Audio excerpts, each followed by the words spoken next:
इतिहासात काही क्षण असे असतात जे एका व्यक्तीचं आयुष्य नाही तर संपूर्ण युगाची दिशा बदलून टाकतात। असाच एक क्षण होता छत्रपती शिवाजी महाराज आणि अफझल खान यांची भेट। दख्खनमध्ये स्वराज्याचं विजेसारखं नाव पसरू लागलं होतं। तोपर्यंत आदिलशाहीला हे स्पष्ट झालं होतं की हा तरुण शिवाजी केवळ बंडखोर नाही तर भविष्यात मोठं संकट ठरणार आहे। म्हणूनच आदिलशहाने आपला सर्वात अनुभवी, सर्वात धूर्त आणि क्रूर सरदार पाठवला, अफझल खान। अफझल खान म्हणजे केवळ सेनापती नव्हे, तो मानसशास्त्र जाणणारा, फसवणूक करण्यात निष्णात आणि शत्रूला शब्दांनीच गोंधळात टाकणारा नेता होता। तो मोठ्या सैन्यासह निघाला, पण वाटेत त्याने एक भयंकर डाव खेळायला सुरुवात केली। त्याने मंदिरांची तोडफोड केली, पंढरपूर, तुळजापूर सारखी पवित्र स्थळं अपवित्र केली। हे सगळं का? शिवाजी महाराजांना चिथावण्यासाठी, त्यांना रागात आणून सरळ मैदानात खेचण्यासाठी। पण अफझल खान इथंच चुकला, कारण शिवाजी महाराज भावनांनी नाही, बुद्धीने निर्णय घेणारे नेते होते। महाराजांनी समजून घेतलं, अफझल खानाचा उद्देश युद्ध नाही तर फसवणूक आहे। अफझल खानाने निरोप पाठवला, मला तुमच्याशी भेटायचं आहे, आपण भांडण नको, तह करूया। अनेकांना वाटलं हा सापळा आहे।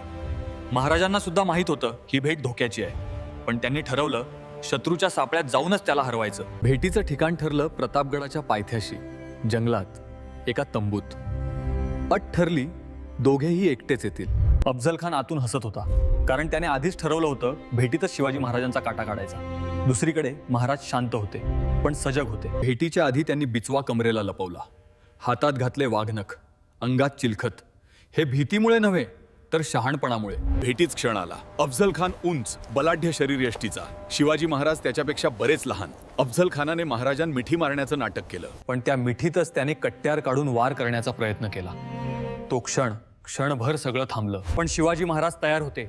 त्यांनी क्षणार्धात वाघनखांनी अफझल खानाच्या छातीत वार केला। अफझल खान किंचाळला, बाहेर पळण्याचा प्रयत्न केला, पण तिथे आधीच तयारी होती। संकेत मिळताच मराठ्यांनी हल्ला चढवला। अफझल खानाचा शेवट झाला आणि त्याच क्षणी इतिहासात एक नवं पर्व सुरू झालं। हा फक्त एका व्यक्तीचा मृत्यू नव्हता, ही होती अधर्मावर धर्माची विजय घोषणा। अफझल खानाच्या मृत्यूनंतर त्याचं बलाढ्य सैन्य गोंधळून गेलं। मराठ्यांनी अचूक नियोजनाने डोंगर दऱ्यांचा उपयोग करत मोठा विजय मिळवला। हा विजय महत्वाचा का होता?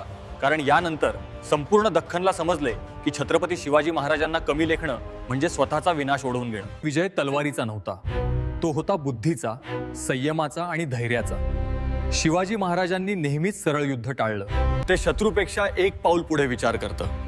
अफझल खान वध ही घटना आजही शिकवते, शक्तीपेक्षा बुद्धी मोठी असते। छत्रपती शिवाजी महाराज फक्त योद्धे नव्हते, ते होते एक विचार, एक प्रेरणा आणि एक जिवंत इतिहास। आजही त्यांच्या प्रत्येक निर्णयातून आपल्याला एकच संदेश मिळतो, डोकं थंड ठेवा, ध्येय पवित्र ठेवा आणि गरज पडली तर धैर्याने इतिहास घडवा। जर तुम्हाला खरा इतिहास, खऱ्या घटनांवर आधारित कथा आणि छत्रपती शिवाजी महाराजांच्या पराक्रमाची प्रेरणा आवडत असेल तर अशाच अधिक व्हिडिओसाठी आत्ताच आपल्या चॅनलला सबस्क्राईब करा। हा इतिहास जिवंत ठेवणं आपली जबाबदारी आहे। जय भवानी, जय शिवाजी।